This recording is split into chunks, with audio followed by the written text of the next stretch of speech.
Dallas, Senator Amy Klobuchar of Minnesota, who entered the Democratic presidential race with an appeal to moderate voters and offered herself as a candidate who could win in Midwestern swing states, has decided to quit the race and endorse a rival, former Vice President Joseph R. Biden Jr., her campaign confirmed on Monday. The decision comes one day after former Mayor Pete Buttigieg of South Bend, Indiana, departed the race, and after weeks of Democratic Party hand-wringing about a crowded field of moderate candidates splitting a finite field of centrist votes, allowing Senator Bernie Sanders of Vermont to march forward unopposed among progressives and amass delegates. Both Ms. Klobuchar and Mr. Buttigieg will appear with Mr. Biden at his rally in Dallas Monday night and endorse him. Ms. Klobuchar began discussing a possible end with her campaign manager, Justin Bune, on Sunday morning. But the candidate arrived at her final decision on Monday morning, catching some staff members by surprise as they were still making plans for campaign events later this week, and as her ad team was still making future reservations. Her rally in Salt Lake City on Monday morning carried no indication that she had any intention of dropping out of the race. Her exit means that her home state is up for grabs on Tuesday, as are its 75 pledged delegates. Mr. Sanders won Minnesota in 2016 and had been polling just a few percentage points behind Ms. Klobuchar there. In a call with her staff on Monday morning, Ms. Klobuchar said she was proud of her happy, scrappy campaign. "I've been so proud that people have been willing to pitch in and help each other," she said, according to an excerpt from the call. "And so that's why this is a really hard thing to do today. But I really step back and think, what is the best thing for us, and not just me, but our whole team. And I keep trying to think of what is best for our country right now. So I decided that I'm going to be endorsing Vice President Biden today." Ms. Klobuchar, despite a strong third-place finish in New Hampshire, lagged her moderate rivals in every other state and was often seen as a candidate siphoning support. Though she had varying levels of support across the Super Tuesday map, polling within reach of leading candidates in some predominantly Republican states with open primaries, it is unclear how much of a boost any of her rivals will see in the wake of Ms. Klobuchar's exit, or where she may direct her 7 delegates. The senator from Minnesota shocked her rivals with her performance in New Hampshire, finishing ahead of better-known candidates like Senator Elizabeth Warren of Massachusetts and Mr. Biden. But aside from New Hampshire, Ms. Klobuchar struggled deeply, lagging all of her competitors in Iowa, Nevada and South Carolina.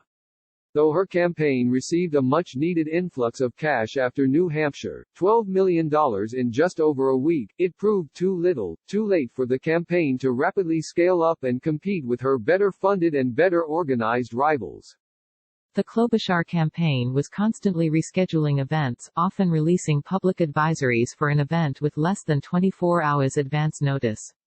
One Get Out the Caucus rally in Nevada at Rancho High School attracted less than 100 people. Days before, Mr. Buttigieg brought more than 1,200 to the same school. Ms. Klobuchar was forced to cancel a rally in her own backyard Sunday night, after protesters from Black Lives Matter and local civil rights groups took over the stage in St. Louis Park, Minn. They were calling attention to the case of Mayan Burrell, a black man convicted of murder as a teenager while Ms. Klobuchar was county attorney. Recent news reports have raised questions about the case, including numerous reported flaws with the prosecution. Ms. Klobuchar, while stopping short of apologizing, has called for the case to be reviewed. The frantic scramble to build out a national campaign followed a diligent and relentless focus on Iowa. Ms. Klobuchar was the first 2020 candidate to visit all 99 counties, and spent most of her time, money and field staff deployed to the state. Her self-described, gritty effort in Iowa kept her on the debate stage, meeting polling thresholds in early states rather than in national polls.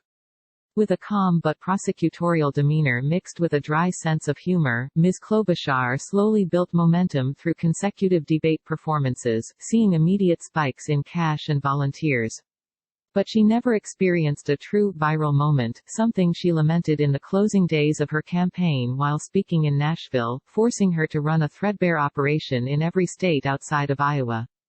Ms. Klobuchar famously kicked off her campaign in the middle of a blizzard a year ago, her nearly hour-long presidential announcement marked by the piles of snow that accumulated on her hatless head as she debuted her centrist message.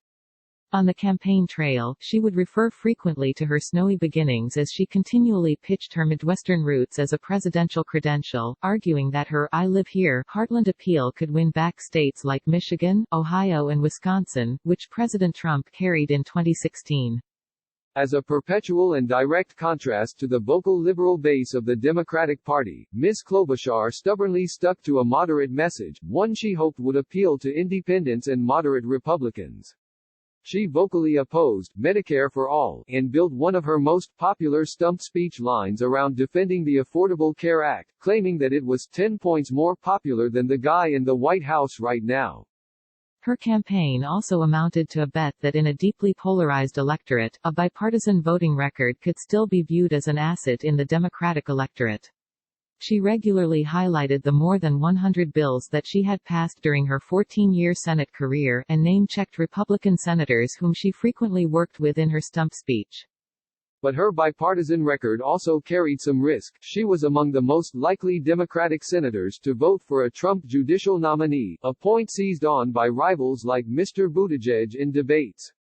She struggled more than any other candidate to attract support in minority communities, particularly among black voters. And she faced calls from local civil rights organizations in Minneapolis, including the NAACP chapter, to suspend her campaign over the Burrell case. As she made her final run, Ms. Klobuchar abandoned South Carolina, the first state to vote with a meaningful black population, 4 days early. And her Super Tuesday campaign swing through 11 different states avoided the two biggest, and most diverse, Texas and California. But the senator kept her message upbeat throughout the campaign, and she always had her New Hampshire finish to point to, as she did in Nashville a few days before Super Tuesday.